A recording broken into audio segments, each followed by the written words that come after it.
Yeah, go ahead. Okay. Well, hello. Welcome to Rebel Republic.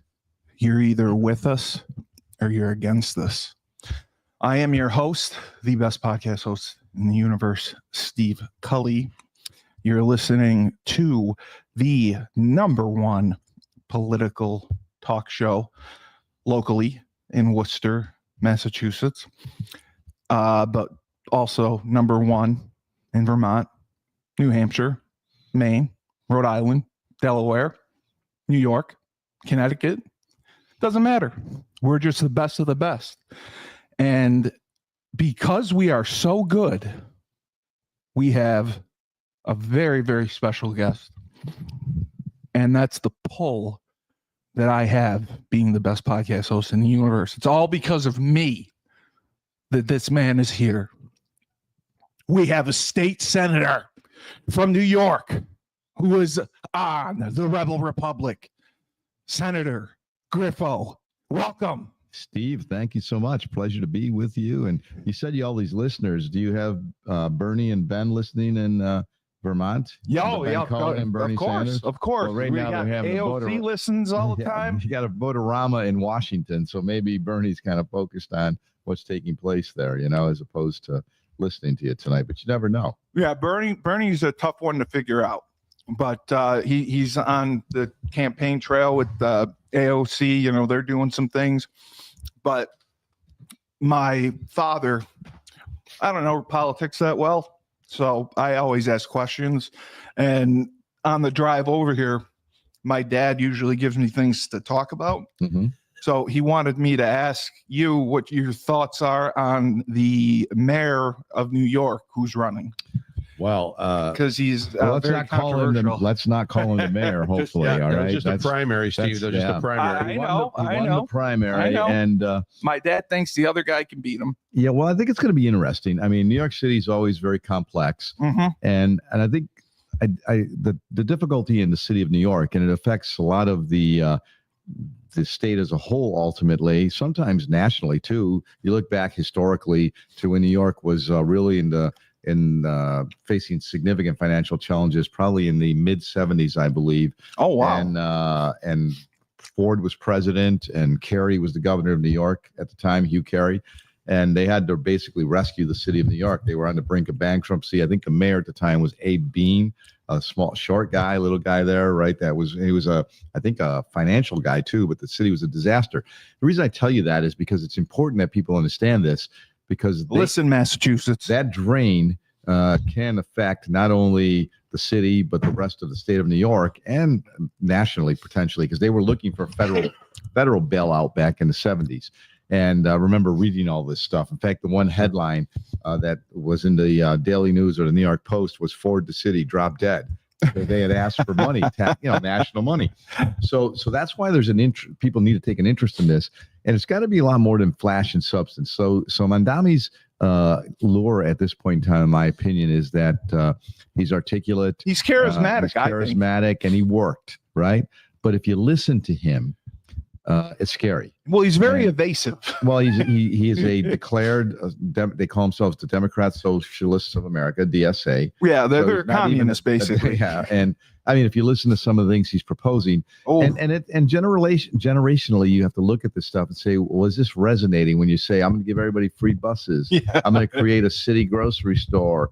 Yes, I mean, I don't know of any government, anybody that has dealt with the government and thinks that they can run an organization well, like a grocery store. Yeah, you can manage. That's good. Yeah, they can manage that. And so I think he outworked. I think Cuomo really was relying on name ID. Yes, and ran a traditional campaign. Whereas Mandami went and did the social media. He was TikToks. He was out there. But again, the warning to everyone here is when you see the press, by no means, with the exception of the New York Post, potentially, who is conservative. Correct. But when you look at the Times and the Daily News, these are not conservative newspapers. No. And when all three of them agree that he's a potential problem for the city of New York, then there's a problem. Yeah. Because now you have liberal and conservative media warning you.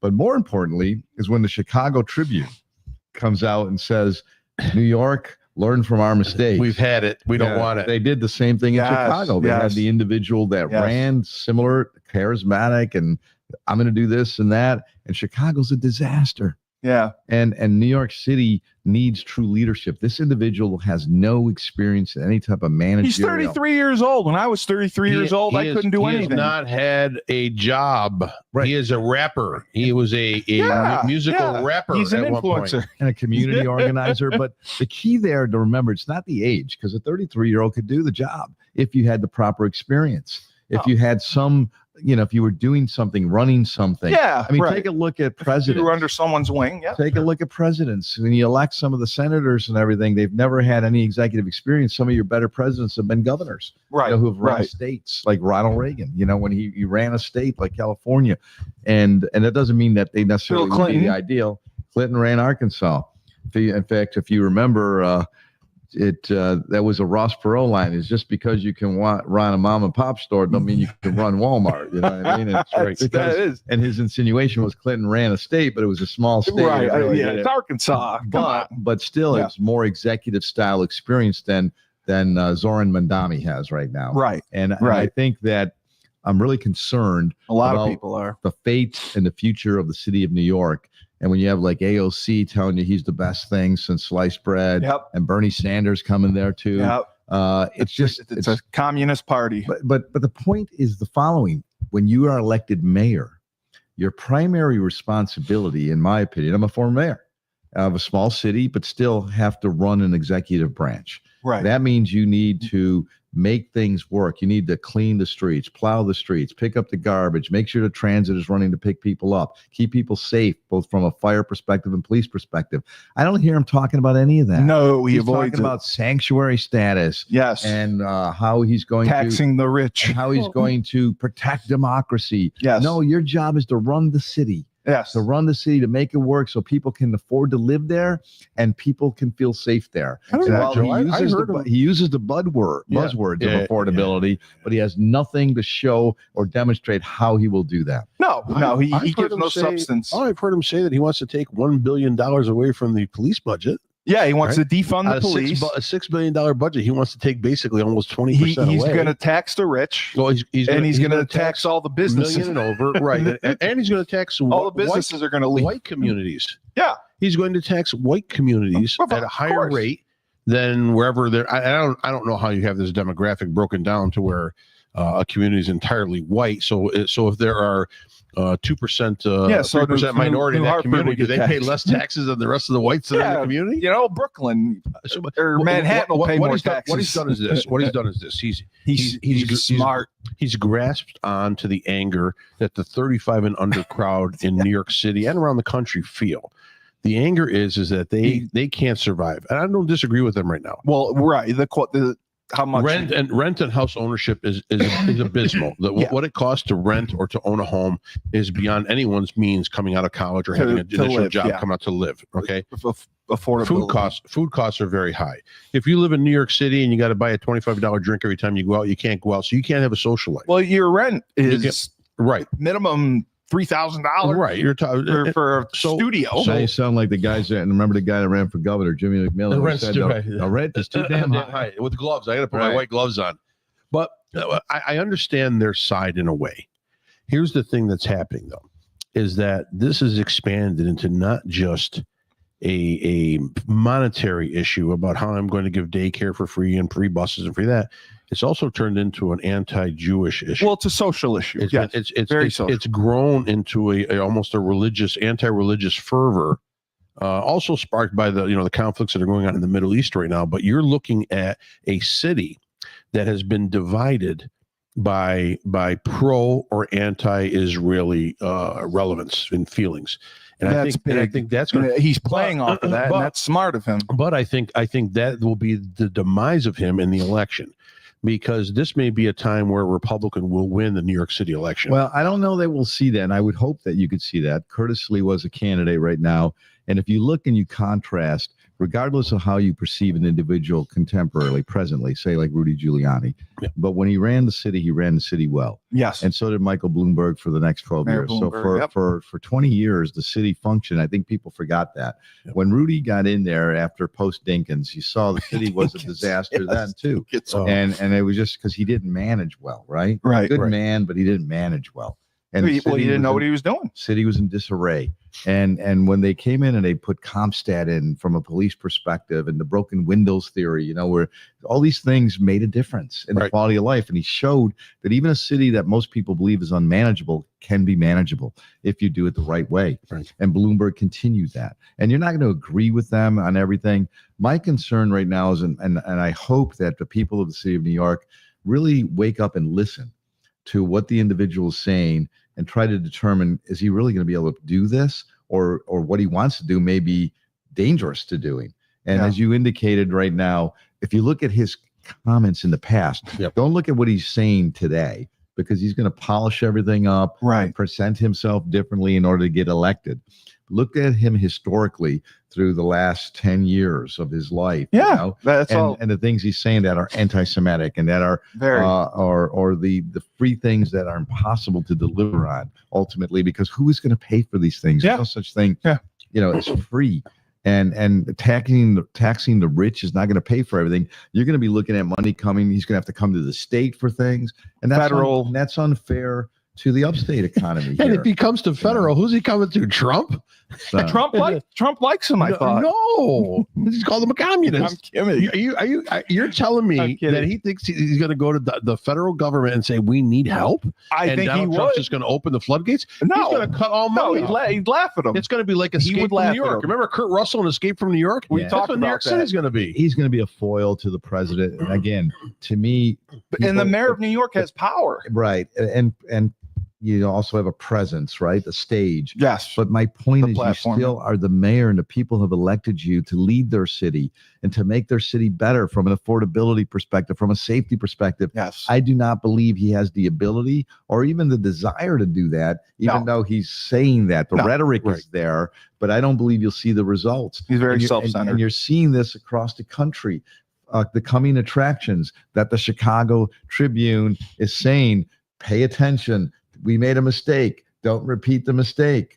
And when you see the media, liberal and conservative, united and saying, you better look at this again, voters. Now you had that happen in Buffalo, a little different, even though it's the second largest city in the state of New York. You had an ideologue win the primary, and that was a very difficult situation. She won, and everybody realized, oh my God, she won, and this is going to destroy the city. So the incumbent mayor did not even have a line on the ballot. Oh my God! They had to write him in. But to show you how they were able to get the message resonated, to say she's not going to be able to run the city. This is not about philosophic political positioning that you see in a congressional race or a national race for president. This is running the city of Buffalo or New York. Right. She doesn't have what it needs or takes, and as a result of that, the incumbent mayor at the time was the write-in campaign was successful. Right. Byron Brown beat her. It's my hope in New York City now people will wake up. Because there's a propensity to just vote party loyalty there, and that's a concern. Party lines. Right. But I want him to win, Joe. Here's why I want him to win. I want New York to be a Holocaust winter, in other words. So in 4 years, the city will turn into a place that no one will want to go to, no one will want to live in, and no one will want to support. It'll be a sanctuary state, and whatever it may be. But I'm just saying. And then if that happens, let's say that happens. Let's say he wins, and let's say the city goes upside down, belly up. That will be the greatest. Come here. That will be the greatest proof of concept of the conservative movement to say, "Hey, listen, here it is. It's on paper. You see what happened. It's been destroyed, and don't bring it back again." Yeah, and that's what it would take. But the problem is, you have that taking place in cities like LA and in Chicago, and so it's there, and they're seeing that these cities are struggling significantly. And even under policies of Gavin Newsom in California, you see the problem, and yet people continue. This is a great thing that many people are confused about. Many people leave, and this is another trend that is really worth evaluating and determining as to why. But people are leaving the blue states like New York and California, and they're moving to states Yes, like Florida, like Texas or Florida, or the Carolinas are a perfect illustration. Yep. And they leave to get away from these policies. Yeah. But then they go down to those states and they begin to vote the way they did here that brought those policies. Right. And you're seeing some of these states now say, what the hell is going on? Yep. And that's why they're turning purple, but they can't understand it. Right. They're saying you left to leave these policies, Right. these mandates, these high taxes, the unsafe communities, and yet you're voting for the same type of people down here. So that's a phenomenon we've got to figure out. Yeah. Because if not, what you're saying, I understand, but it may actually not work. And as a result, you're going to damage the largest city in our country. Right. You know, we got to have some pride in that, right? This is how much urine will be on the free transit buses in the city as every vagrant decides to come onto the bus and use it as a sleeping vehicle, because it's warm in the winter. Well, I'll ask you this. The mayor and the speaker just passed the budget for New York City tonight. It's $116 billion. It's the largest budget in city history. Yeah. It includes funding for expanded 7-day library services, mental health services, early child development for 2-year-olds, and immigration legal services. That's what they passed.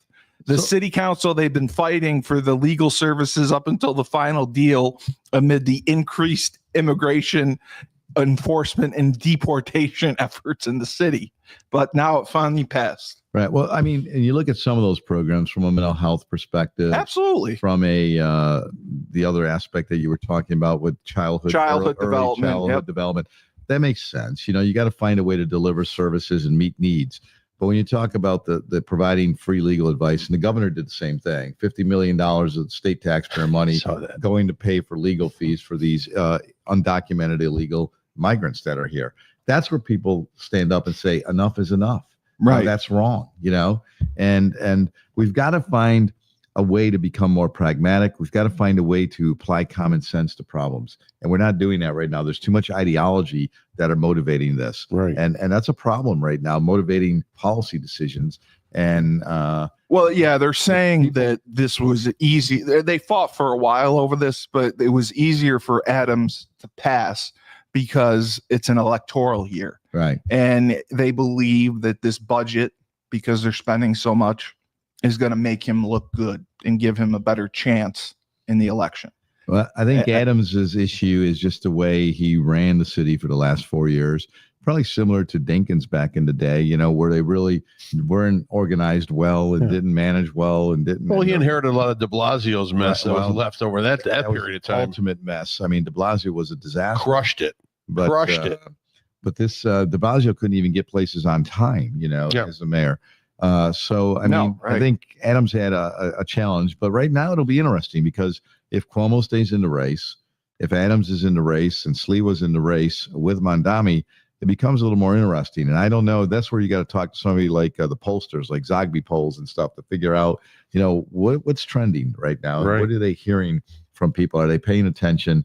And is this guy, is it like Buffalo, where finally they woke up and said, we can't have this? Yeah, well, you won't have the young population in the 5 boroughs vote Republican, I think. But what you will see older Democrats turn and vote Republican to be able to stop that flow of enthusiasm and groundswell that Mondani has brought. You know, because I'm telling you.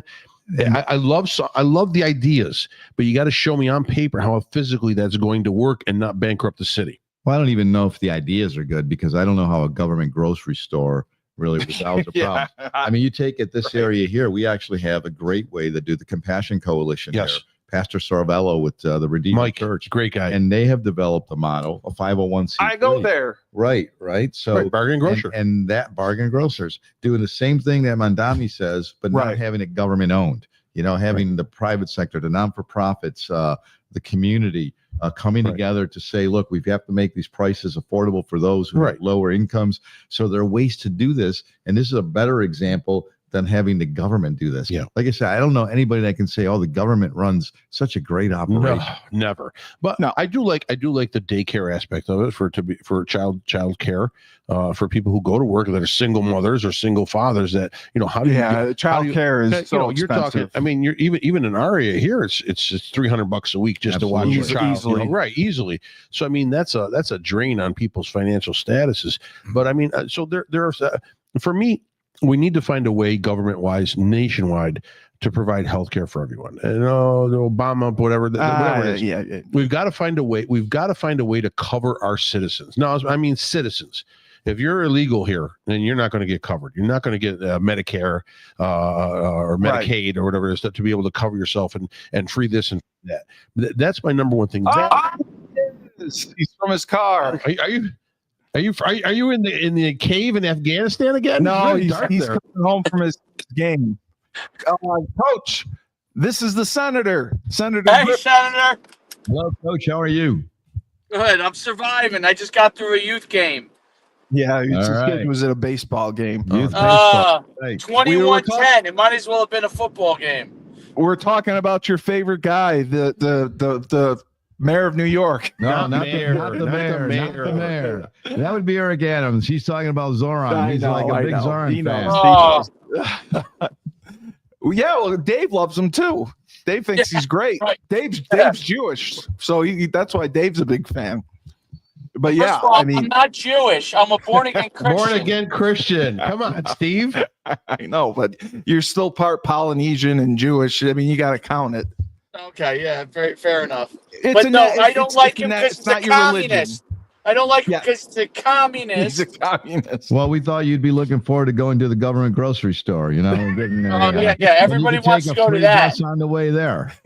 From Jersey. They're gonna have bread on Tuesdays, Dave. Free guy to the government grocery store. So, Dave, That's what I was thinking. You could get bread on Tuesdays. What do you get on Wednesdays? You Water? get dairy, maybe And dairy. little Oh, cheese. dairy on Wednesday. Remember the government cheese trucks? They'd pull up and they just start handing out cheese to the people in the streets. And the path will be free. Yeah, that's right. That'll be free. Taking the path will be easy. Yep. Love it. I could tell you how a government cheese is because my mother was on welfare when I was a kid, and I could tell you firsthand that stuff was awful. Absolutely awful. It's FDA approved, Dave. Oh yeah, FDA That's what approved. Frank has in his store. That's Don't worry right. about it. That's right. We slice it real thin. Puts it on the pizza. Gotta save money. The other thing my father wanted to ask about. Well, let's ask Coach one thing before we lose that and go on to what Herb says, because I love Herb. He's a great man. His dad used to give me legal counsel. That's why I got in so much trouble. Exactly. Yes. Tell him that, Yes. Steve. Yes, But what do you think of what happens, in your opinion, Coach, down there with keeping Cuomo on the ballot, Adams on the ballot, and Sliwa on the ballot? What difference does that make? Or is that going to divide the vote so that helps Zoran get through? Or is there a possibility that everybody coalesces behind one of those guys and then you have the alternative? I think that's what has to happen. Because obviously New York City is so heavy Democrat that what ends up happening if Cuomo runs, Adams and Sliwa, they're good. Some of those votes are going to go to different guys, and he's going to end up. It's all going to be split up. So, my initial thought process is I love Curtis Sliwa. I just don't know if he could get elected. I think to me, Mayor Adams, really, that would be the guy to kind of coalesce with. I'm not a fan of Mayor Adams, but I think it's like one of these things where what can get elected and keep some level of sanity in the city. right. That's a good point. I think, but I think in the bottom line, we concur with that right now, that if they continue to split the vote up, and between Adams and Cuomo and Sliwa, I'll have a chance. then he has a core group, Mandami, that's going to stay with him, and that's a path again for him to get victory in November. And I told him, Coach, that when you get the Daily News and the New York Post and the New York Times agreeing on something, and that's not Mandami, that tells you something. Yeah, I mean, there's so many things too. Like when you dig on Madami, like Yeah. I did. I watched a lot of this stuff. You know how bad it is? One of the financial advisors down in New York City, a big time, I don't know if it's a hedge fund or whatever, but he has a ton of clients. And the day after the primary, when Mandami ended up winning, he had 69 voicemails on his phone from his investors. Billionaire investors are like, what's the soonest I can get out of New York? Yes, I got to get out. So bottom line, that's what's going to happen. They're trying to overtax the resource that will not stay in the city and will leave, and they won't have that tax resource anymore. So I think, at some point, how much can a person pay or a corporation or an organization pay to be able to supplement everyone else because of everyone else's hardships? After a while, you've got to create your own success, or you've got to be able to have a stepping ladder to get there, to work hard to get there instead of just waiting for the handouts. And what I said, Coach, too, is even though he's from his mouth, he's saying, and you're hearing it's affordability. We know that everything he's doing is not going to lend to making the city more affordable, outside of trying to play to, like, say, a free bus ride or something of that nature, lower prices at a government-owned store.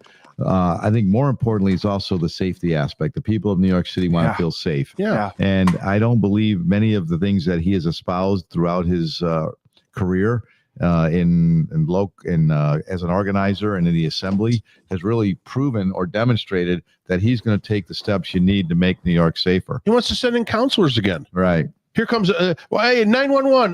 There's the social workers. There's a disruption at Popeyes. We're having a eternal fight and all that. We're gonna talk them off the. Yeah. Hold on. Let me call one of the psychological analysts and send them down there in the squad car. We'll keep the police in the car and we'll send out the psychoanalyst to help calm down the situation. Get out of here. Get out of here. Arrest everybody. But let me ask you a question, Senator. Can we lower the amount that is the buffer point for when people go and steal? It can be. You want to chop their hands off? It can be up to $1,000 before it's a felony. How about what about $50? Yeah, can we get it down a little bit? That's what you said in Singapore. They just chop your hand off. No, it's in I was in Morocco. When I was is that what it is? There was a lot of guys walking around with just a left hand. Yeah. And we asked her, why is that? He goes, well, they were caught stealing, so they would cut off their right hand. I don't think we should cut off anyone's hand, that extreme, but I think we should cane them on live television. But this is a reflection again of contemporary policies by the ruling majorities on the Democrat side, really, right? Where they believe that prisons should be closed and they really give everybody another chance. Retail theft is so high right now that many of these stores actually just let it go. Right. I mean, there are some of these big box stores that really that's their policy. They tell them don't conflict with anyone. We don't want anyone hurt. Let them take what they want, and we'll just declare it as a loss, and then we'll close. Well, not only close, they'll pass that cost along to the other consumer, right? And that's outrageous. And I think that's the problem we're having right now. Disengage. Don't hold people accountable, right? And you can continue to steal, and these guys know that, so they go back. Well, I told one of the stores one day, I know where I'm going to send people for their Christmas gifts. They'll just come to your store and rob up to $1,000, and they don't have to pay for anything. They're coming in with knapsacks, outrageous, and just loading up and walking out, and no one was doing anything with masks on their face because it's okay because COVID's still around. That's another 4 more years later, and COVID's still around. But it's not even a COVID issue anymore. It's just the fact that I could not believe that we had a law in New York that was here for 150 years on masking. Right. And you know where you could do it, when you can't. Oh, okay. So now they eliminated that during COVID because they had to put in the ability to wear the mask, whatever. Sure. But banning the speaker and the majority leader of the Senate kept saying, no, our members don't like it. Well, when the hell can you go into a bank with a mask? Why is that okay? Right. It should be impossible. So we gave them an idea saying, why don't we just reinstate the old law, which was here for 150 years. 150 years. And if you want to make a couple exemptions for health or religion, we can look at that. You know what I mean? But to think that you're going to go through a protest and wear a mask is unacceptable. Right. There's no reason for you to. None whatsoever. But they resisted. They're resisted. They're walking down the street, and this is where mental issues come in for me. They're walking down the street in clear air, all by themselves, and they got a mask on. They're in their car driving. Oh, in the all by themselves. in Old Forge on and they the got boat. a mask. They got the boat. They had masks on the boat. Saw. I see. They were outside. I lost my mind when I saw that. We're in Old Forge on the boat, and the people are wearing masks. That's insane. Maybe it was too windy. Right. It's insane. I mean, my wife's like, well, maybe they have a pollen allergy. Well, 6 years ago, they had a pollen allergy and they weren't wearing them. Come on. Yeah, no, the whole defund the police thing again is such nonsense. Yeah. It's well, all right. We already tried that, and the cities of Milwaukee, Atlanta, Minnesota. It worked out great there. Seattle worked out fantastic. Seattle. They took over the precinct for 13 days. Right, Minnesota. Yeah, it worked out great. And they had to pay. Do you know they had to pay the people that were holding the precinct to get it back? Do you know that? They held the precinct hostage, burned the place for 13 days. They were and they had to pay those people that burned down the precinct to get out so they get their precinct back. Please leave. We'll pay you. Get the freak out of here. Yeah, no different than what you saw at the universities like Columbia and things of that nature my too. God. Insanity. And you have students who are paying money to go there and get their education, to have it disrupted with no consequences. Outrageous. Right. With 500 tents that are all the same color and all the same structure, and they're wondering where's the funding coming from? Oh, and half of them are not even enrolled at the college. No, right? that's right. That's right. You know what I can say? A good thing that's happening. I have a friend of mine. His daughter's at Columbia. She's down there. She initially supported the protests. After about a month and a half to 2 months of the protests, she saw what was going on. Enough. She changed. She had enough. She said, "This is wrong. What's going on is wrong." So there are sane people out there. The problem is that the money that's being funded for paid protesters to go out there and incite things, that's what I couldn't believe, and then to gather into groundswell, impressionable youth. So who do I have to? Who do I contact? Every month it's a new. Yeah. Notice when they go from we're protesting pro-Palestine, then all of a sudden it became Gay Pride Month. So then there's Pride Month, then transgenders. Then all of a sudden it was no longer. So now it was pro-Iraq protest. Yes. Iran protest, which is unbelievable. And then they just shift from one thing to the next. It's like just round. How do I get on the payroll for that? Craigslist. You probably could. They would be they have ads. I'm a good protester. For the LA riots, I'm a good for the protester. recent Los Angeles riots, they had Craigslist ads. They would pay between $6,500 and $12,000 a week for you to go down there and but you needed to be a tough SOB. That was the line at Craigslist. We need you to be tough, and we need you to go out there and incite problems. I'll throw my leg at people. There you go. That's right. That's really tough. That's really tough. No, but my father wanted to ask you. Yeah.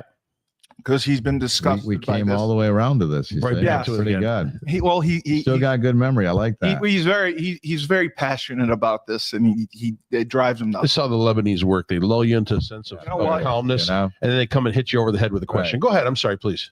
He doesn't like the governor, first of all, that Hochul lady. Yeah, he doesn't like her. Yeah. But the bail reform thing he wanted to ask about. What your opinion is, because he sees people constantly. They go in front of the judge. They commit crimes. They're released. They commit another crime. They're released. Another crime, released. So what I would outrageous. Yeah, totally. And first of all, I wouldn't call it reform. That wasn't reform. Okay. There's need, but that's what they call it, bail reform. Yeah. But it's not reform. No, it's changes to the law. And do we need to reform the criminal justice system? Absolutely.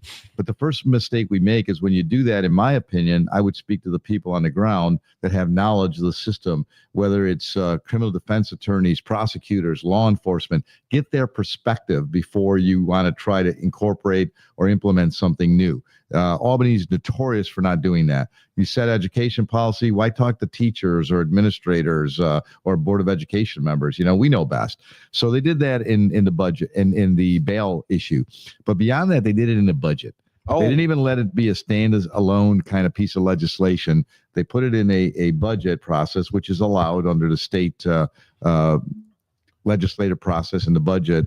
that you can incorporate policy, and something like that so significant. They always try to say there's a financial component. Well, that's BS. Yes. There's no, that's bullshit. It really is. It's unnecessary. So the enactment of bail has been a disaster. And the governor almost lost her first election, and should have lost her election, and that was a major issue. Two things have happened to her where you know that what we're saying is right and accurate, like what your father has indicated to you and what we see regularly, and you ask any law enforcement agency, including NYPD, that right now these guys are continually committing to recidivists over and over again, and we have case after case where you can show that and demonstrate it, and yet they don't want to do anything. So what does the governor now do? The governor and the majorities are saying, well, we have an affordability and a safety issue in New York. You know why they're saying that? Because they know they're in peril right now, that the people are saying that. And if they don't begin, they don't believe it themselves, but they know they have to say it. Just like Mondami right now, he's going to say things that he thinks he needs to say in order to keep people, together in support of him. And that concerns me. And that's where I think we need your podcast and the media and others that are out there on a campaign trail to say these individuals are not being honest with you, and they're not directly going to deliver what they say. And that's the example now with affordability and safety. They tweaked bail, but it amounted to nothing. No, but they can say we fixed it. We heard you and we addressed it and fixed it. They did nothing. Made it worse. And just like the mask thing, the governor's around parading that she was able to take care of the mask issue. She wanted to lift the mask ban, or implement the mask ban and lift some of the things that was associated with what was done during the pandemic. Right. She did nothing. No. What she did amounts to nothing. Right. Except that she can say I did something, which is funny. It's like the Emperor's New Clothes. Anybody watch that book? Ever read the book? Right. 900 vaccinations. So you remember the Emperor's New Clothes, Coach? Yeah. Right. And finally somebody's got to say he has no clothes on. She did nothing. Senator, how safe would let's put an example for New York State right now. How safe would the citizens of the state be if we had a prison like in El Salvador? So let's say you commit a crime and if it fits the regulation, we would send you away. Listen, you get 3 squares a day. You got a nice white, clean uniform. You have a haircut every day. You learn how to do a lot of Saigon squats. I mean, wouldn't that be better for the state of New York if we had something like that? Yeah, there's got to be a consequence to I went over the top on that. Illegal activity, right? I mean, you do something wrong, you pay the price. And I think that's what we're missing right now. Big time. The people who serve on our committees on corrections, which implement and advance policy, believe the prison should be closed. Right. We shouldn't have prisons. No. I mean, they truly believe that. Yeah, they don't reform you. And look, should there be changes and reforms? Yes. I mean, what we witnessed here in Central New York this year, the Marcy thing, unacceptable. Yes. And there has to be a consequence to those COs who did that. Right. You don't murder somebody. Oh, that's the Fitzpatrick guy that's prosecuted. He is, the DA out of Onondaga County. He was I saw him. Special prosecutor. Yeah, I like him. But my point is that, again, no balance. That's unacceptable. And yes, changes need to be made. But when we did away with the with HALT is the opportunity to put people in a solitary environment. Now, it's not like the Shawshank Redemption. If anybody watched that movie, you're not in something cruel and unusual. You're actually secluded in your own room. You still have a tablet, right? Probably nicer than the one you got us on right now, right? And it's like, wait a minute. No, stop the presses. Stop the presses. My that's great. I've been home for a week. Awesome. I told you my podcaster that I like, Turtle Boy. Yeah. I told you about Turtle Boy. Yeah, Turtle Boy. Turtle Boy went to jail for witness intimidation. Of course. Because he was for Karen Reed. Yeah, that's why he liked you. Yeah. Yes. So that's why I like Turtle Boy got sent to prison. He was put in solitary, like he said, and he had a tablet. Right. So that's all he did all day was make calls on his tablet. And he would write to people. Yeah, they call it the shoe, and what it is just a separate room. It was, and in many cases, some of the guys want that. It was medical. They take them out of the general population. Yes, and they want to be there. He was put. Stop! Everyone, stop! He was put there because I'm 57. they thought he was going to be attacked. I don't have a fucking tablet. Yeah, I don't know. have a tablet. They give you a tablet, prisoners get tablets, and you can They make do. calls. Where's the torture in this? Where's the punishment, Joe? Do they get What only? we saw Do they here. get access to OnlyFans too? Yeah. Yeah, it's just amazing. I mean, and even the contraband that comes into these facilities is amazing. If you think of the creativeness that's put into finding ways to break the rules, bring the drugs in. I mean, they broke the law, but obviously now they find ways to break the rules, and to do that, I'm thinking if you could apply that in a productive way, imagine what you would have been able to achieve in society. I think about Dave, about myself all the time. I know a lot of correctional officers. I really do. So they're really good friends of mine. So one of them, You know I know COs? tons of them. Oh, I know okay. one of them gave me an example of this is how contraband gets brought into the prison. A woman snuck in a pair of jeans. She rolled them up and placed them inside her vagina. Well, why? Well, it's got to be a big. A pair of jeans inside. Wait, what? A pair of jeans, and she snuck them in. You're not. She hit them. That's 100%.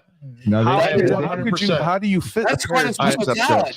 You listen. I can't explain how. I'm just telling you this is how contraband gets into. So the you're prisons. telling, but they obviously eventually found the jeans. That's how the story came about, Steve. The jeans were rolled up in there. So they got caught. Yes. So they didn't get it in. Well, and the other issue right now is when they do this, and they're bringing in fentanyl and things of that nature. Now you're endangering the lives and safety of innocent people like the nurses that are in the infirmary there to help you. And many of them are taken to the hospital. I mean, because they are laced, they touch fentanyl. And this is just outrageous. And to me, these are common sense solutions, right? Where you can say, we can make fixes, but there's got to be accountable. And that's what there is. There's no accountability. And the parole boards are terrible now too. The parole boards they let everyone out. You're not a threat. You're not a threat to society anymore. And that's again because the governor appoints, and she's looked at the most liberal members to put on the parole boards, and most of them are not eminently qualified, and yet have a political or philosophic perspective that reflects the governor and the majorities, and that's how they get there. And then you're seeing more and more people released. So this is at what point are some of these people not treasonous? I mean, it's crazy to me that like communism isn't viewed. Communist policies aren't viewed as national threats to America. I mean, but if it was true communist policy, Dave, they'd be throwing all these people in jail and locking them up for life. McCarthy would be going nuts right now. I'm saying trying to implement these things that they're talking about is treasonous, though. I agree. Look what's going on in Britain. I mean, like with one by one, as they get a Islamic mayor who says the right things, and then he turns to Sharia law. The fundamentalists. We are on the verge of seeing this in this country. We're only 15 to 20 years behind the curve of Europe, and I'm telling you right now, Senator, I fear Sharia law seeping its way into this country slowly but surely. Minnesota is the groundswell area right now. This mayor in this town may be, because many of his statements have been very highly controversial and aggressive. Galini? No, Galini. We said the mayor of this town. The mayor of New York. Well, the primary. The primary winner for New York City. I hope you're not foreseeing something. The 33-year-old voting, right? Because so far you've all slipped. And let's I do it on purpose. I do it on purpose. No, but I so with this right now, with him gaining groundswell, and several other regions of this country having a large, not just immigrant, but I'm going to sound racist or whatever you want to call it. Well, you are. You're a misogynist. I'm not. So I'm going to sound like this, but our comments we're just Muslim, three fat guys. The Muslim surge that had the groundswell in this country that has an implementation of wanting to change the way our society works, right? Which has already happened in England, already happened in Germany, already happened. I'm going to Italy. We will be seeing that there as I go there.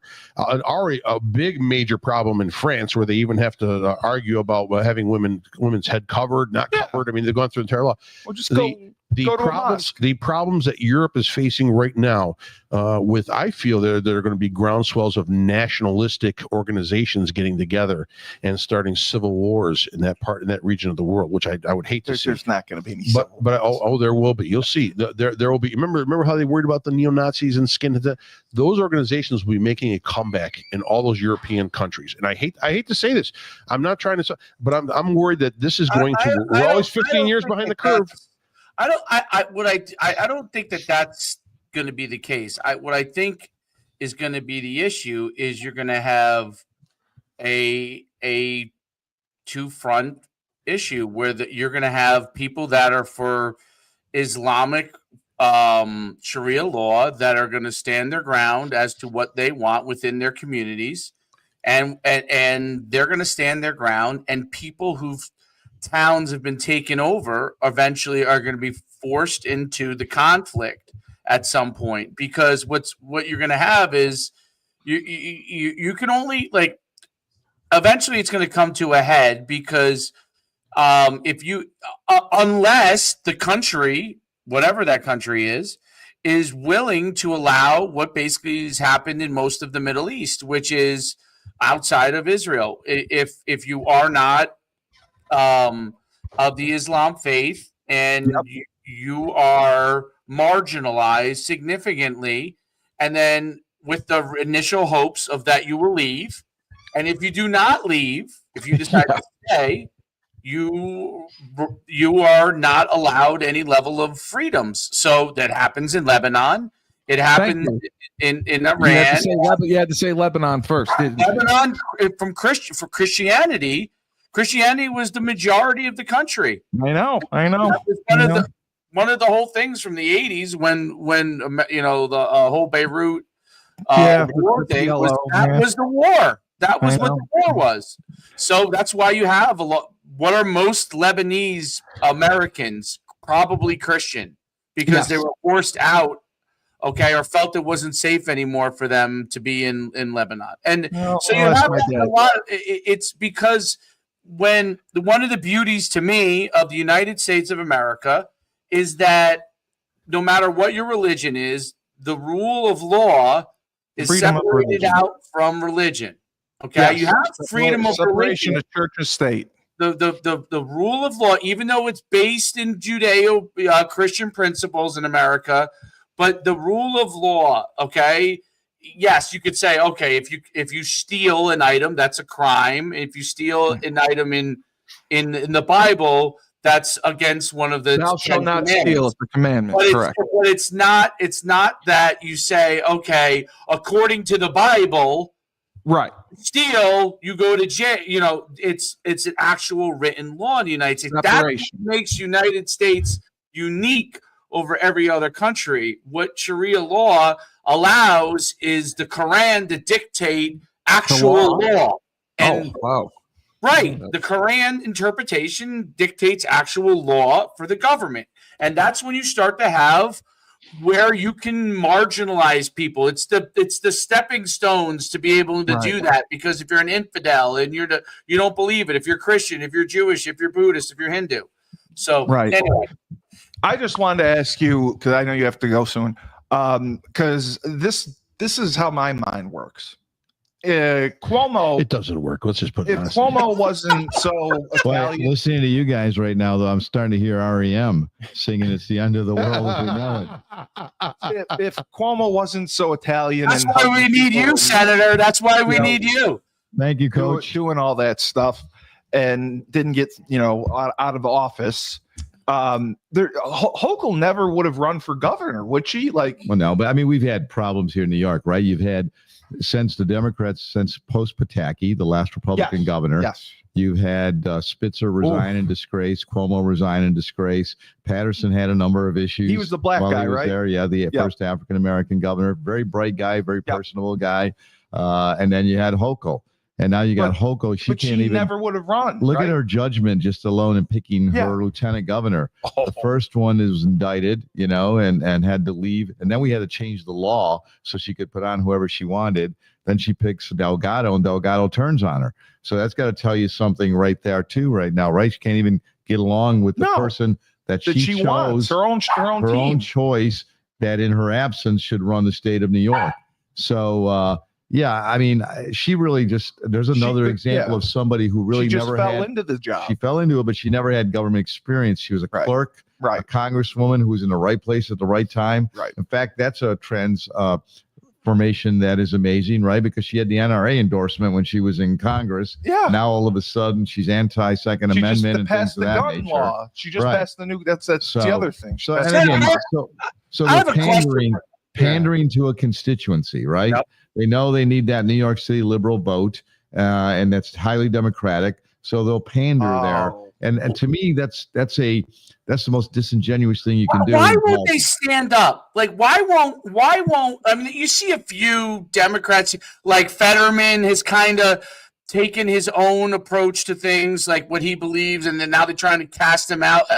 I don't agree with half the things that he believes, but he takes takes more of his own approach to it. Well, it's like Joe Manchin.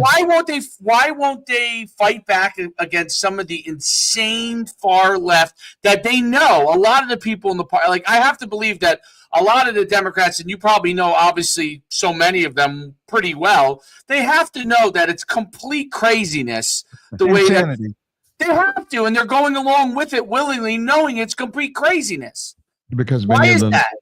they don't want to lose their seats, right? It's a retention of power. Really? So you see a lot of these people that are in office recognizing if they don't change. Cuomo's a perfect illustration. Cuomo had a very successful first term where he governed from the middle. He had a divided government in New York. I thought he did well during A COVID. Republican Senate and a Democrat Assembly. He brought people together. He got social issues done that some of which we didn't agree with, but he still got it accomplished. And my point is, when he did that, he then faced a primary. I think it was Zephyr Teachout that came after him, right? And then what was the actress that came after him from Sex and the City? Yeah, the redhead. Yeah. And so what did he do? Wow. So what did he do? He went left. He took that hard left turn. Oh, okay. And you see that over and over again. Yeah. And to me, it's just basically safeguarding. It's hypocritical. We're going to be interested to see what Schumer does. Look Follow at the him money. right now. Schumer actually made a governmental decision earlier on when he Get voted out of here. he made a He never decision does. for the interest of the nation, right? When they looked at the continuing resolution, right, to keep the government running, and he got pillared, right? And ALC is going to run against him. So now listen to Chuck now. You know what I mean? Now he's like, he can't say one positive thing about anything. Nothing. And I mean, that's a disservice to ultimately what we all need as citizens right now, that, and so that's my impression, Coach, as to why, that they pander and then they want to continue to keep to retain what they hold. And as a result, they sell their souls, basically. And my dad thinks that AOC really has a chance. Well, I mean, I think she's a true believer. I mean, I don't know a lot about her. I mean, but I think she is somewhat of a true believer and what she says. Now, whether she concocted that post her, spin as a bartender and whatever, I don't know. She said she was from the Bronx, and realistically, she's not from that borough, Westchester. She's from Westchester, right? Yeah. right. So, like everything else in the political scheme of things, it's all made up. Well, it's like Chuck is, he's like from everywhere in the state. If you look at him, Anywhere you can name that. I think he was born in Utica, wasn't he? His father was in Utica. That's for right. A while, That's right. There you go. But See? you don't blame him for using that. I guess 41 did that when he ran for president because he was from. He had family in Connecticut. They had the place in Maine. Was down in Texas. Oh, wow. I don't begrudge them that because if you can use that to build support. Well, then didn't Clinton do that geographically. too? She was the senator from New York, right? Right. Yes. Well, they chose New York to retire. Oh, that's what it was. So Okay. and she ran for Senate here. Yes. Yes. Yes. And you know who gave her a big endorsement was Frank's Red Hot Sauce, because when she talked about having sauce in her bag, hot sauce in her bag, Oh, I didn't the really. money from that campaign promise. I didn't really like her. You know I never what's so speak about her. I interesting? didn't like her. You know what I think is so interesting about the party, like compared to where when Hillary ran against Trump and where Hillary was, which at the time I thought was farther left than she, normally would have been. Yeah. And I voted for Trump, every single time, but I where she was at that time compared to where the party is now, she would be like labeled like Conservative. Right. Well, her husband would be as a president. Yes. I mean, Right he now, governed in that time of the 90s, or John F. Kennedy right now would not even know the Democrat Party. You know, he would be a Republican if he were. So it's just crazy, this change that we've seen. And it's unfortunate. Like I said, it's guided somewhat, in my opinion, not by real principle or policy, but more by pandering and using an ideology. Want to stay in office? So, Well, people like yourself, Senator, and who really are able to continue to hold the line. Yeah, hold the line, and guys like Rubio, obviously Trump, and DeSantis. I like DeSantis. And Kristi Noem, my personal favorite. So they. I like the press you didn't bring any dogs out with you, did you, when you met Kristi? we won't mention that. That's right. My thing is that I think people right now in this country, most of them, I'm not saying all, but obviously a larger majority with this Trump victory, people in this country are fed up and have had enough. Of course they are. We've been entertained for a 4-year period with the Biden administration tearing down principal beliefs of what the majority of this country wants, ideology of what this country wants. I mean, we went from generals who stormed the beaches at Normandy to generals who are dancing on a stripper pole. So the thing is that people are that's why they're supporting a Rubio. That's why they're supporting a DeSantis. That's why they're supporting conservative thought and conservative process, because they've realistically had enough. Well, if you think of the ridiculousness too, when you had Biden say to everyone that he could not secure the borders without a bill, which is the most ridiculous thing, because he's the chief executive officer of the nation. Yeah. And he can take actions. He doesn't need legislation. Yes, we need an immigration bill. I think we do need an immigration bill. For too long, we haven't had a real policy, and we can point to that policy to guide us. But in the interim, you can secure the border by taking actions. You're the head you're the chief enforcer as well as the chief, executive officer of the government. In a 6-month period, it's been a 99% success rate of keeping people out of the border now. Trump has done more in 6 months. 50% diminished transaction across the border, travel across the border of fentanyl. Yeah, just alone, I know the lives that are being saved by shutting the borders down and controlling what's coming through. Yeah. So I know we got a quick question before he has to go. I got a quick question. Is for traditionally, obviously in New York State, it's been like the city, which has obviously been always overwhelmingly Democrat, and upstate, which has overwhelmingly been conservative. Has that remained the case in New York State, or is it shifting one way or the other? I'm curious of that. I think you're seeing that shift. I mean, and particularly in the urban areas of upstate, like Buffalo, Rochester, Syracuse, Albany. You saw that in the last race with Hochul and Zeldin. Yeah, that's right. Because he overperformed, as he knew he had to, down on Long Island, the Hudson Valley, and in the city. Similar to what Pataki did, but then you had to have an overwhelming win upstate like Molinaro and Astorino did, and Lee didn't. And I think a lot of it was because the governor tried to position herself as a true upstater. Yeah. And then I think she lives in the city now. Yeah. But she told everybody, I'm one of you. I'm an upstater. He's from Long Island. And to a certain extent that worked, where people said, well, she's actually from Buffalo. We don't have a governor from Buffalo. Yeah. She'll understand our challenges and our concerns. Which is the farthest thing from the truth. Yeah, she's over there. But she was successful. Yeah. And I think Lee was an extraordinary candidate.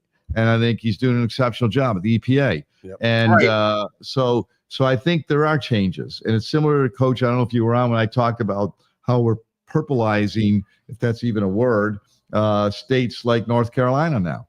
Which were really Republican. But now the Northerners moved down there and they're voting blue, even though they escaped New York to get away from what the blue did to them. Correct. And that's baffling. That is really something. You might have to have your son study that when he's in college. We need a paper on that. Like, why would you do that? I know someone who did that in Albany, a businessman in Albany called iCryo, does cryotherapy. He had 5 businesses in Albany in that area. He was fed up with it. He moved to Florida and he opened his 3 businesses there.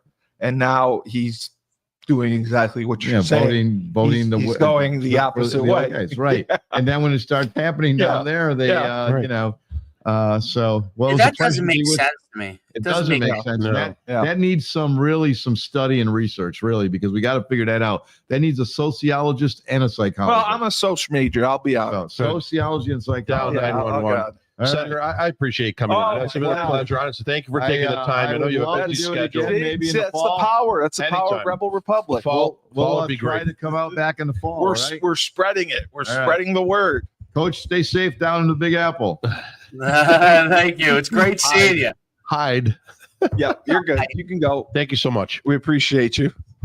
That's Senator Griffo. See the power that we have on Rebel Republic. You guys are so we just good. had a senator on. There's no way to ever top that, Dave. I don't know who else. Can we replace Steve? Can we replace Steve with Senator Griffo? No, we're not replacing me. Senator Coach would like to replace Steve with you every week if that's possible. Yeah, he's honored. He's thinking about it right now. Give it a little bit of You time. know what? That's not fair. Steve has enough shows will be already. You know what I mean? We can. That's right. That's not fair. That's not fair. When life gives you lemons, hire a senator as the host.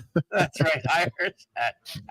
No, but I did want to tell, because we didn't get to talk about it on Moneyline quick. Okay. How we looked at there's no national letter of intent anymore. No. They signed financial aid agreements Yep. in the NCAA, Yep. and so nothing's binding anymore. No. Well, If you it is binding, but there's nothing reciprocal binding, meaning like we talked about with early decision. ED, yeah. There's nothing reciprocal binding, meaning like we agree that all these schools get together and they say early decision. If they choose their two schools, they can choose from those two, and that's it. There's no NCAA regulation on that as of now. No, and we talked about that on Moneyline a little bit. There was a case. There hasn't been a lot of stuff about this, but there was a case of a kid who actually signed a national letter of intent. And I think this is what brought it all about. He signed a national letter of intent. He didn't want to go change his mind. And what he did was Did he sue? No, he just didn't enroll in the school. Oh yeah, that's happened. Yes, Right. And then the next semester he chose a different school. Yeah, the quarterback that was supposed to go to Florida did that. He signed the national letter of intent. He was supposed to enroll in January. He just didn't enroll because he claimed that he wasn't getting his NIL deal, and he's the one that went to Arizona, then went to Georgia. Then he was going to come to UConn, right? And I was going to lose my mind. I was texting Burton about it. But that's crazy how that happened.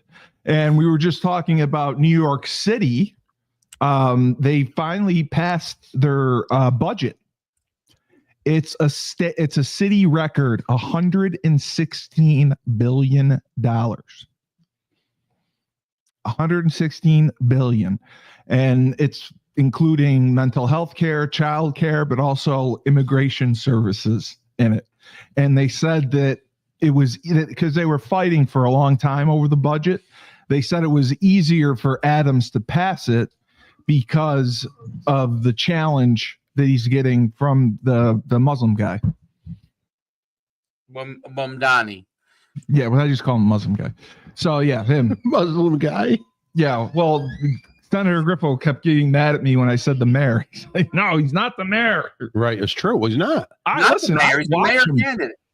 I think Steve secretly is rooting for Mamdani. My father does too. My father is. They want an Arab. I've been watching his stuff. I see why people like him.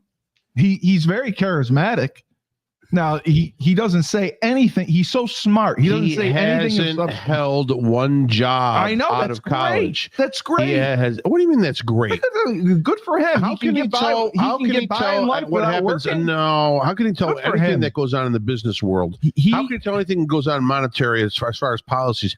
He's managed to survive without working. He hasn't managed anything. He hasn't worked. He's living his best life. Without working. No, he's not. He's an organizer for a living. Exactly, and he's rapper. He's done some rap songs. Oh, he was a rapper. That's And all he he's got. started in a Bollywood movie. His He's mother a survivor, Right, as far right. as I'm concerned. and he's been to he's a survivor. He's been to many a mosque in the He's city not a area. survivor. His parents Survivor. Are wealthy. his father was a college professor. Right. Well, I'm saying he's a survivor because he hasn't had a job. He's a He's survivor. managed to live this long without a real He's a job. survivor. He lives off his He lived off his parents. No, that's great. You know what that's called? Democratic socialism. I did that too. Getting off the teat.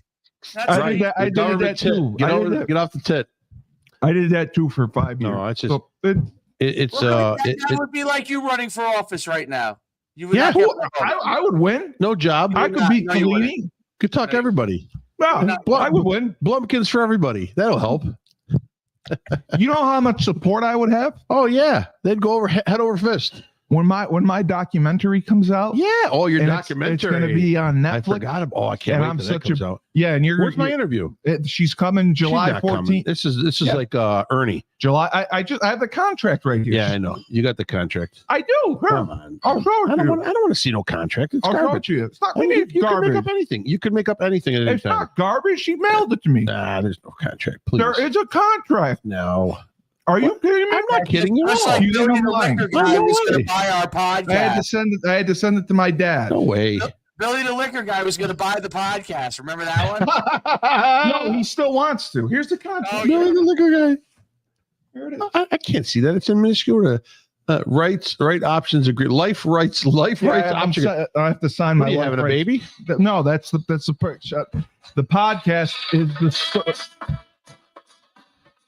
the podcast is the story of my life, so I have to sign my life rights away. The Lebanese lion. My dad didn't like this one part. The life of the Lebanese lion. Steve Cully. That's From what they rags call to you, the sewer. Lebanese lion. Steve Cully. This is my Lebanese contract. lion. For my documentary. You're going to be interviewed for it. I am. Wait till they hear what I say about you. The only thing my dad didn't like was it says in here they can fictionalize and sensationalize anything they want. They're gonna, So my dad was like, I want that taken out because they could make you into a Superman. Nazi pedophile. yeah, absolutely. They could This should be portray the you as a music in Nazi the That would be pedophile. close. You'd be the Lebanese pedophile. There Yeah. should be the So music in the background, Steve. All the time. They should be playing this right here. you guys, you realize how racist you're being towards me? You're making fun of my race. I'm just playing the, It's I'm racist. playing the heritage You're music. all Your racist. heritage. You're all racist. It's This fine. is your. If you want to be racist, that's fine. If you I'm keep not calling racist. the born again Christian a Jew. No, his nationality is Judaism. He's Jewish. Judaism. Judaism is a nationality and a Can I religion. explain this to you since you were He's so from Israel. ignorant? Can I He's from please? no, it is. So ignorant. If you're talking about ethnicities, okay, Yeah, of Jewish You're people, Jewish. Yes. No, it's my father is Jewish, but his ethnicity is Ashkenazi, which is European Jewish. Okay, Oh, so he's not from Israel. the Israelis mostly are Sephardic, which is Arabic Jewish. That's right. No, well, Okay? That's why they're darker. That's why they Sephardics, people from Israel, have in general have darker skin than Ashkenazi, who are from Europe. Yeah, Oh, okay, that's why so- they talk like they have phlegm in their throat. All so the time. you're telling me your dad's religion is Judaism? Right, but Ashkenazi, okay, this is where people get confused, and Sephardic, which those people in general are Jewish, they were originally a tribe. Do you read the Bible? You know, I know. Yeah. When he These- jerks they off all- at night, They all he's got come. I go to they the all- church. It's a he's- cult. Okay, so when He's got a- Adam and Eve then had Cain and Abel, Mhm. okay, and Cain was casted out, okay, Yeah, they hated each other. right, and Abel, right, and then there was another child that they had that was what was his name? Abraham. Wasn't it Abraham? Abraham was the descendant of his. It was Oh. another. Let me get this right. I thought it was Moses. Moses. Hold on, let me get it right. Seth. Oh, okay. Seth So- Rogen? Yeah, Seth. Why is there a lot of Jewish people named Seth? Because Seth is Adam and Eve's third child, and Seth is the beginning of all of the tribes and the becoming the Jewish tribe. Yes, and which then became also Christians and so on and so forth. But what Cain and Abel, Cain who lived, okay, Cain is of the condemned group. Oh, Then that one. had many different kids. So a descendant of Seth is Noah, right? Right. And Noah had all these different sons. Okay, and those sons became what is most of the Middle East. The chosen sons of Noah, I can't remember which one it was. Those are the ones that end up becoming part of the Jewish religion. The ones who are not among the quote unquote favorites of Noah are a lot of the ones that became some of the other tribes, which over time became some of the Arabic tribes of the Middle East. So right? Noah was very promiscuous. Noah was tasked with repopulating the earth. Oh, that's right. I forgot. See, about Dave, that. Dave, Yeah, Steve, Steve reads the Bible, so he, No, when I he do. at night in bed, he jerks off with his right hand and he holds the Bible in the left and reads it. No, I go to the church. That's a I cult. think the children were like Shem. I think Shem. I'm not perfect at this, so don't quote me. But We were Shem, reading Ham, Exodus and like yesterday. Japheth. I can't remember. I should know this. I thought it was Shem. That's the one that was. I'll find it for us. We were reading from the book of Exodus yesterday in church. I Let's- go to Okay, the so same church as the senator. Seth is Enos. Canaan. Where's Noah? Where's Noah in this tribe? All right, Noah then had Shem, Ham, and Japheth. Okay, and Cain had. Was it all the same wife? Cain's group ends up stopping at some point, I guess, because he's part of the condemned. Yes, his family tree didn't make it, and then Noah's family tree is the one that is basically the predominant tree now, because what happened. Really? I don't know the whole details as to what happened with Cain, but he was basically condemned, obviously. Noah's lineage is continued through today, is what you're saying? Yes. Holy crap. Okay, I didn't know that. Yes, Cain's lineage is obviously Abel died. Cain's lineage stopped at some point. I don't know the exact. I wish I could say I was perfect with the Bible, but I'm not. I mean, I read it, but let's see. I'm going to Noah's. Here we go. Shem eventually formed Abraham. Down the line, became he's like was Abraham, which then led to David and Solomon and so on and so forth. Then I don't know, All right, so you cleared it up for me. I mean, you Judaism. Because I thought Jewish people would say stems from it's a religion and a nationality. I thought it was both. That's why it's a religion. That's why it's obviously back then Noah. I don't know. I see what you're saying now. They didn't have a religion, Noah, per se, right? I mean, believed in God. No, right. It wasn't but eventually, yes. That's why it's also an ethnicity and a religion, because nationality related with that group, and that group that populated that part of the earth, or whatever. So, the last thing my father wanted to ask, what do you guys think of this big, beautiful bill? Is it going to pass? I mean, it has to, right? I think it'll get passed because of the ramifications of it not getting passed from Trump coming down on the senators that won't vote to approve it would be catastrophic for their reelection campaign. So because they won't. I think you'll eventually see it, right? I think there's a problem with Medicaid. which needs to be resolved a little bit. They need to tweak it a little bit, but after that, I think you're going to see it passed. I think the biggest thing that has happened this week has been the Supreme Court making the decision that the lower courts cannot impede the president as far as him handing out executive orders to determine the path of the country that he wants to go. Exactly. I know that they're saying it's a dictatorship, but it's not. I'm sorry, I'm getting waved here. What? I'm sorry. Yes. We're why? Yes. You want to let the dog in? Because the dog went out. No, the dogs are supposed to go out. Okay, so we're back live. Okay, so the whole idea is the Supreme Court making the decision allows President Trump now to continue the process, the executive order between the immigration rulings that he's trying to do and pass, the security issues, the stopping stuff from crossing the border. I mean, there's a multitude of things that are happening with this decision that allows Trump to further pursue his agenda without being impeded every 2 seconds by some liberal lower court judge. Right. All right, I feel better now. But Dave, what do you think about the big beautiful bill? I don't know all the ins and outs of it, honestly. I support anything that Trump puts forward. Okay, that's good enough. That's good enough. Okay, that's great. All right, you MAGA lover.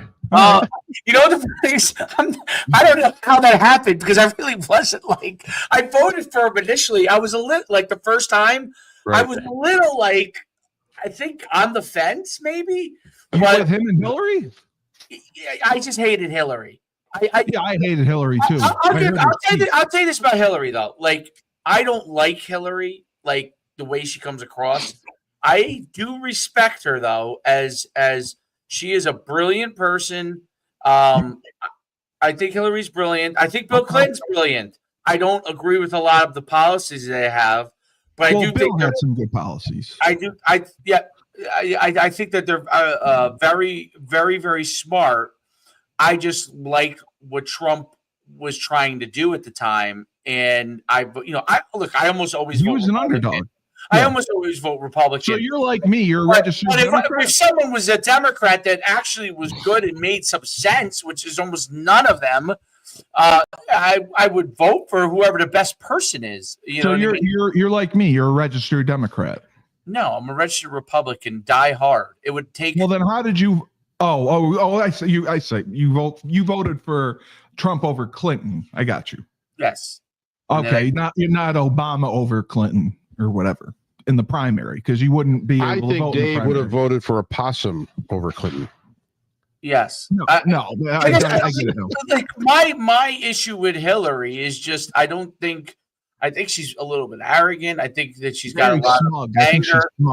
I think she's a really smart person. I think she's a really smart with her emails. What she accomplished in a time when she a lot of women didn't accomplish some of the things that she accomplished. You're saying when she was first lady? No. I'm saying she was already doing before that. Listen, she was a brilliant lawyer. Bill Clinton, because I'm sure they were a power couple because he was a very smart guy, and she's a very smart woman. She was a great lawyer. Yeah, she's a very successful lawyer. I mean, but anyway, but no, I mean, I love what Trump's doing. I more and more. I feel like, look, he makes mistakes. There are people that make mistakes on things, and he's made some mistakes. But when he could prevent making a mistake, meaning when he had all the information necessary, he makes some really good decisions. COVID. Well, he's got a really good administration too. COVID was a very difficult time period. Yeah. And I think that there were some mistakes made, not because he was trying to do the best job he can. I think a lot of people were lying to him, including the CDC. You know what I mean? So that was a very, very difficult time. But I think you're right. What he did do this time, I thought he learned from the first time. He got some great people in his cabinet this time. Exactly. That's how I feel. He really did a great job this time of that. I think he learned from last time. You got people that are not backstabbing him. You got people that are not backstabbing him. Yeah. Well, I mean, everyone criticizes that Robert Kennedy guy, but other than him, No, they don't. He's not backstabbing the president. no. But They may I mean, criticize people, what people his don't brother- like him. But I mean, bottom line, look at what happened. RFK is a Just great man. I think he is yeah. too. I think he Think is too. about but what he's people don't been like him. through. Think about what he's been through in his life. I can't even imagine. You I know, can't I even mean, imagine. other than the fact that they're obviously wealthy, but as far as he lost his, didn't have a father. His father was killed in cold blood when he was whatever, a baby. Yeah, uncle killed. I mean, no, Uncle killed. No, I Lots of others have had issues throughout the years. That Patrick Kennedy, he was the one Crash who had it. skiing was one of them. Crash skiing. Ted Kennedy situation. Oh, we did the Chappaquiddick thing. That was a great. Yeah, but and I asked you this, and you agreed. If the Chappaquiddick thing didn't happen, you think Ted would have won the presidency? Yes, I do. Yeah. Here's how loyal the people are in the administration. So earlier in the year, Tulsi Gabbard had gone in front of Congress and had made the statement that Iran is not close to producing a nuclear weapon. Then after Trump declares the order to drop bombs on the nuclear facilities in Iran, reporters come up to him and go, it seems that people in your administration, I'm totally off now. I can't even hear. Oh, that was you. It seems that people in your administration have said that Iran had no nuclear capabilities as far as producing a weapon. Right. And Trump said, "Who said that?" And then they were like Tulsi Gabbard. He said she's wrong. Yeah. So now what happens? It gets back to Tulsi Gabbard, right? That the president said that about her. Any other person from previous administrations would have argued with the president. Oh, no, the president doesn't know what he's saying. I'm not wrong. I don't know. Tulsi Gabbard said, you know what? I'm wrong. You're twisting what was said and all that. But bottom line, President Trump is correct on what he said. So the loyalty factor and the admission by the people that work for this president that he is the president and he will call the shots are what is driving the success right now in the policies that are being implemented in this country. I think the character of the people that he has in his cabinet is a lot better. Tulsi Gabbard is a good person, from everything you read about her.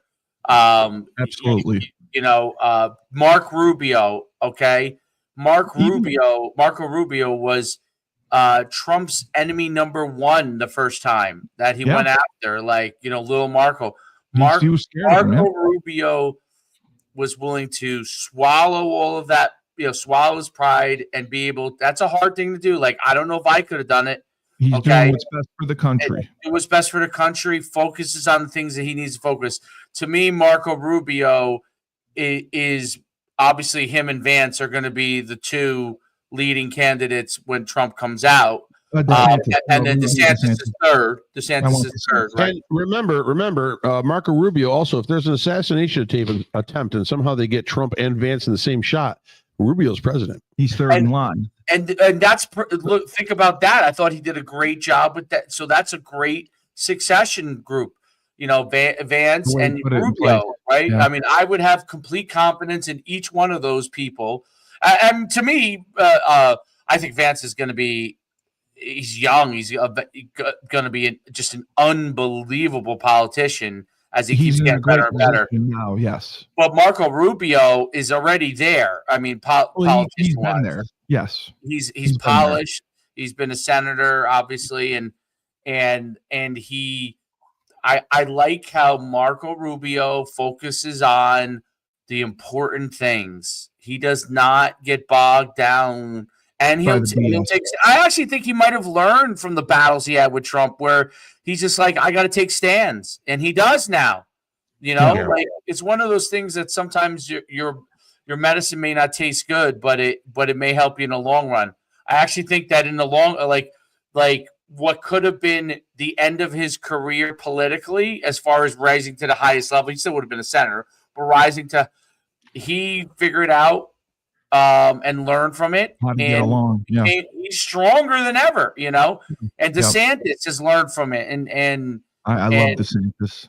Vance is obviously a fast rising guy. Hegseth, I think that's how you say it. I didn't know what to expect with Hegseth. I mean, he's pretty damn tough, and so I think that those people, obviously Christy Nome, like, don't be fooled by how beautiful she is. She will cut your throat, man. Like she's fantastic. Like, these people have left their jobs as senators or governors to come work in the cabinet. And so do what's best for the country. He's put together, in my opinion, the best team. Maybe the best team since Clinton. No, way back. I'm talking like FDR. You know, when FDR had to clean up the. I mean, we're going back to that.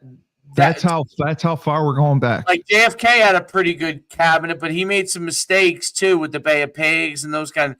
I got bad info on that one. FDR is probably the last time you had. FDR is my favorite president. So over Abraham Lincoln or George Washington. What does FDR stand for? I used to like the fireside chats he did. What's FDR stand for? Franklin Delano Roosevelt. Oh, okay, good. Yeah, I like him. Him and Teddy. Just giving you the citizenship. Teddy was a great president. No, but I'm saying you are correct as far as best presidents ever. Lincoln, Washington. That's most people say. I think Trump's put together an amazing group. Yeah, it really is. It's an all-star group that has basically gotten together. I mean, look, they said enough is enough. He has a group of people that have been instructed to have the sensitivity of zero fucks given. Well, it's zero tolerance. No, not zero tolerance. They don't care what the media is going to say. No. They don't, because they know it's going to be wrong. No. They don't care what insiders are saying. No. They don't care what liberals are saying. Right. None of the stuff. They understand they're there to do a job. They're focused on what they're doing. They're committed to what they're doing, and they're going to act on it. They're cleaning up a mess from 4 years. That's just the thing. Jesus. In 6 months. Yeah. In 6 months, they cleaned up a border mess that was beyond repairable compared to the administration that was there. Well, we just can't do nothing about it, guys. I don't know what to tell you, but there's no way we can secure it. With a snap of a finger and an executive order, you've got security across the whole border, both north and south. Right. Right now, everyone was worried about, boy, there's going to be some sleeper cells in Iran because, we dropped bombs on the nuclear facilities and all that. Our interior intelligence has everyone mapped out. We know every Iranian that's around. We do. And so you have to understand the that national security's never been strong. You have to understand that is a huge part of the success of this administration is policy and security. I agree. And he's not even been in there for 6 months. I guess he's just at 6 months. He's done more in 6 months than Biden's done in 4 years. And just like Senator Griffo said, what we really need, we need to focus on protection. Yeah. And the New York City thing with defunding the police and all that, we've seen, like you said, how it turned out in Seattle, Minnesota. I mean, it's scary to think about if they actually go through with it in New York. New York will be it'll be the Bronx on fire. And Griffo asked me a good question. He asked me a good question because I think it's a really tough question because I like all three of the other candidates better than Mamdani. Okay, I'm not a huge fan of Cuomo. You like Cuomo? Oh, okay. No, I'm not a huge fan of Cuomo. I honestly, like the guy who I like the best is Curtis Lee. I just don't think he's gonna. He's like an Illinois Nazi to an average American. When they look at him, they see the beret on the head. They think of vigilantism. That they don't want. Well, that's right. He's a vigilante. Does Adams have a good chance to win? Adams may. I think we could.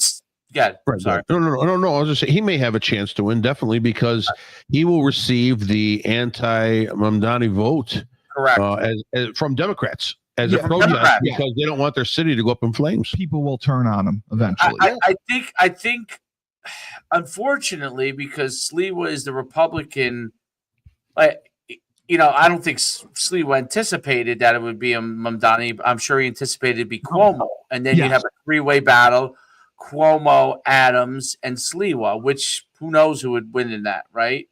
But probably would have been Cuomo. But why? Let me ask you this: why was Senator Griffo saying that Cuomo can still stay in the race even though he lost the primary? Be like an independent. Okay. I don't think he'll I mean, stay. Bloomberg won as an independent, if you remember. Yeah. Correct. He was the first time he won as a Republican. First 2 times maybe he was a Republican, and then he went as an independent. Yeah, I mean, but he was so powerful at that point. And listen, the two best mayors in as far back going back to when Giuliani maybe one of the best. Since maybe Ed Koch, I guess. It has been Giuliani number 1, Bloomberg number 2. Right. Yeah. Giuliani was the best.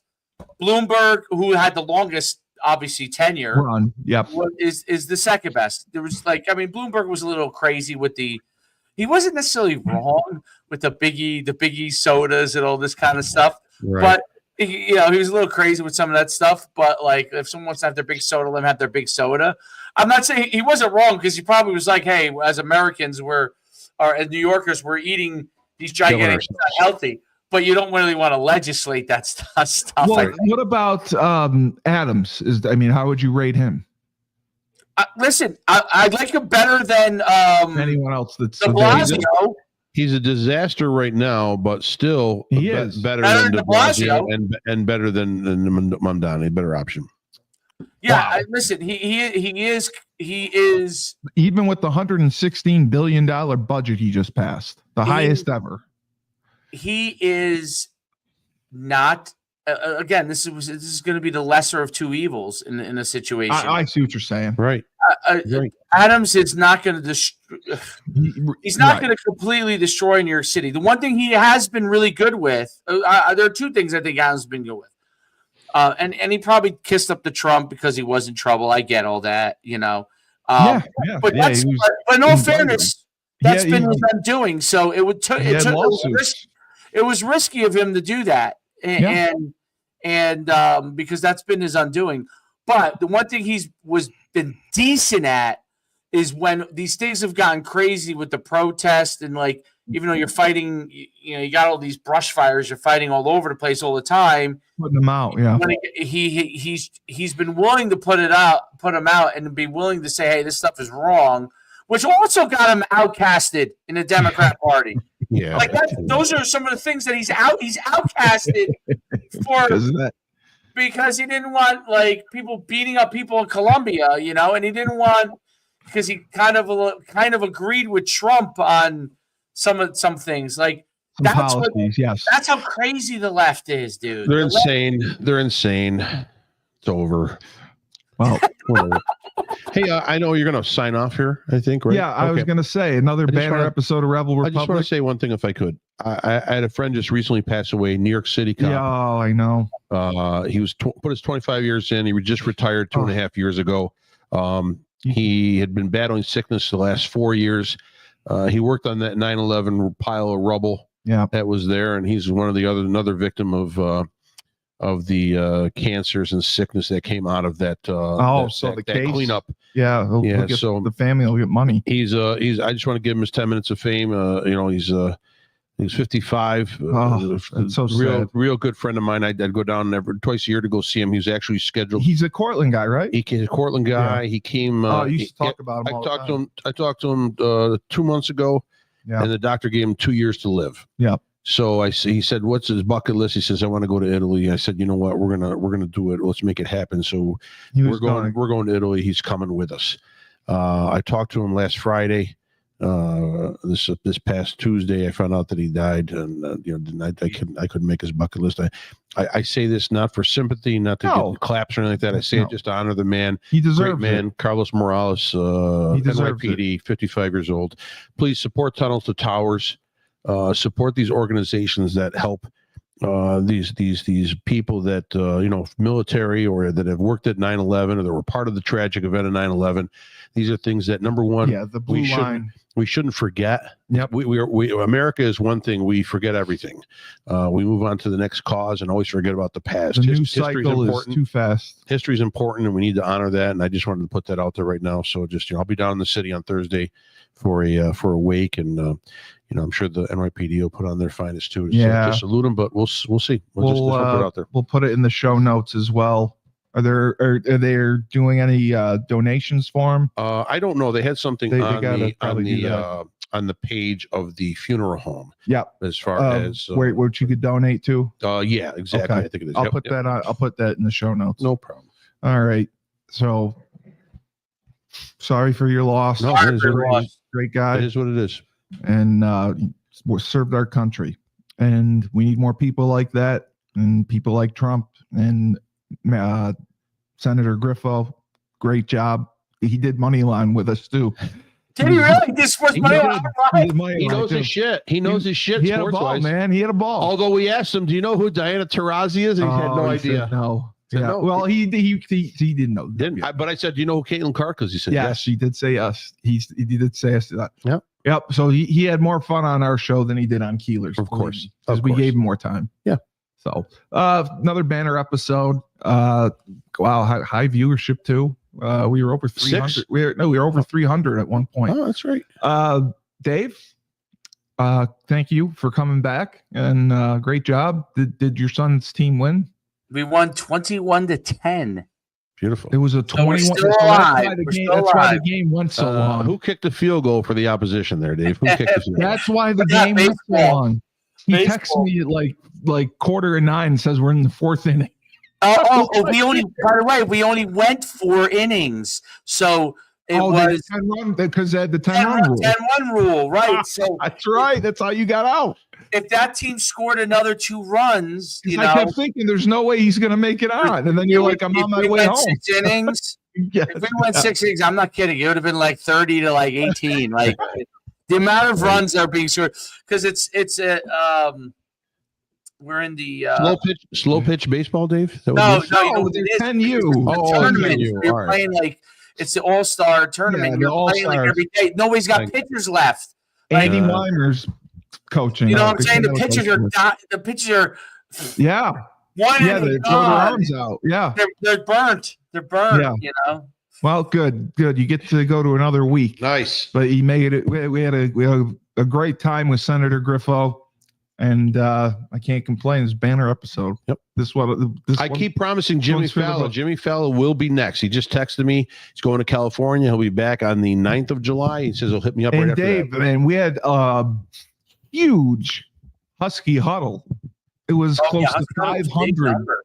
It was close to 500 because we argued for so long and had Jamal Hunty on. So I'll say it for Senator Griffo. We thank you, the voice of reason over here, the coach over there, the best podcast in the host in the universe here. And this has been Rebel Republic. Remember, you're either with us or you're against us. And if life gives you lemons, don't make lemonade. Take 2 oranges and throw them back at the Islamic mayor candidate of New York City.